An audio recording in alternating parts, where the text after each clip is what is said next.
बहुत समय पहले की बात है। किसी देश में रंजीत सिंह नाम के राजा राज करते थे। उनकी पत्नी का नाम पद्मिनी था। उनका जन्म राजवंश में हुआ था। महल में सुख सुविधाओं का कोई अभाव न था। सेवा के लिए बहुत सी दास दासियां थी। उनके चारों ओर सुख ही सुख था। दुख क्या होता है इस बात को वो नहीं जानती थी। पद्मिनी बहुत ही सुंदर थी। राजा उनसे अथाह प्रेम करते थे। उनके मुख से बात निकलने भर की देर थी कि उसके पूरा होने में देर नहीं लगती थी। सर्दियों का मौसम था। कड़ाके की ठंड पड़ रही थी। एक दिन रानी ने नदी में स्नान करने का निश्चय किया। राजा ने आज्ञा दे दी कि नदी की ओर जाने वाले सारे मार्ग रोक दिए जाएं और सभी घाट खाली कर दिए जाएं। आदेश होते ही सभी मार्ग रोक दिए गए।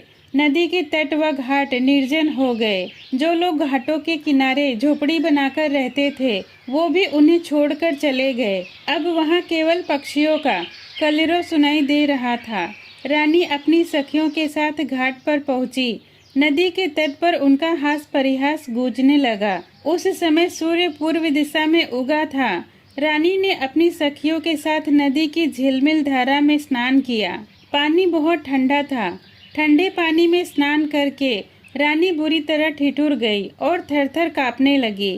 कांपते होठों से उन्होंने कहा, मैं ठंड से मरी जा रही हूँ, जल्दी आग जलाओ और मेरे प्राण बचाओ। रानी की आज्ञा पाकर सखियां पास के जंगल से लकड़ियां लेने जाने लगी तो रानी ने कहा, इतनी दूर कहाँ जाती हो? देखो पास ही फूस की झोपड़ियां हैं, इसी में आग लगा दो, किसी तरह इस ठंड से छुटकारा मिले। ये सुनकर एक सखी ने कहा, महारानी ऐसा ना करे, ये झोपड़ी ना जाने किस गरीब की होगी, इसमें ना जाने कौन यति सन्यासी रहता होगा। झोपड़ी के जलने से वह निराश्रय हो जाएगा। इस ठंड में वह बेचारा कहाँ जाएगा? दासी की बात सुनकर रानी को क्रोध आ गया। वो चिल्लाकर बोली, दूर हो जाओ। फूस की इस पुरानी झोपड़ी की तुम्हें इतनी चिंता है और मेरी कुछ भी नहीं। मेरी आज्ञा का तुरंत पालन करो। रानी की हट देखकर सखियों ने झोपड़ी में आग लगा दी। झोपड़ियां धू धू कर जलने लगी। आग की लपटें आकाश छूने लगी। नदी के किनारे खड़े पेड़ों पर बैठे हुए पक्षी कोलाहल करते हुए आकाश में उड़ गए। आग की चिंगारियां एक झोपड़ी से दूसरी झोपड़ी पर गिरने लगी। आग चारों ओर फैल गई। थोड़ी ही देर में घाट की सभी झोपड़ियां जलकर राख हो गई। ठंड से कांपती रानी को आग की लपटों की गर्मी बहुत अच्छी लगी। आग तापकर रानी अपनी सखियों के साथ हास परिहास करते हुए राजमहल लौट आई। अगले दिन रणजीत सिंह अपनी राजसभा में न्याय करने बैठे थे कि जिनकी झोपड़ियां रानी ने जला दी थी वे राज दरबार में आ पहुँचे।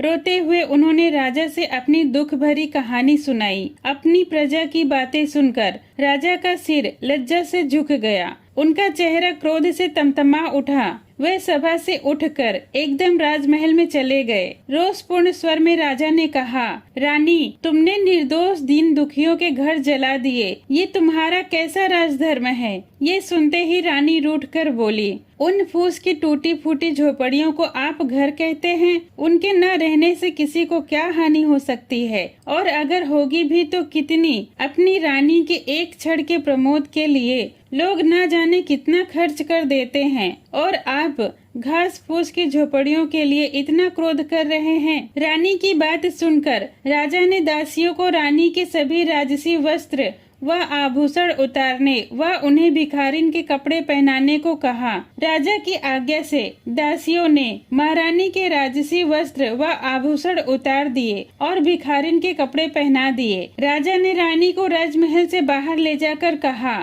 जाओ, दीन होकर घर घर भीख मांगो। तुमने अपने एक क्षण के सुख के लिए जिन गरीब लोगों की झोपड़ियों को जला दिया है उन्हें तुम्हें बनवाना होगा। मैं तुम्हें 1 वर्ष का समय देता हूँ। 1 वर्ष बाद तुम राजसभा में आना और सबको बताना कि दीन की झोपड़ियों का क्या मूल्य है।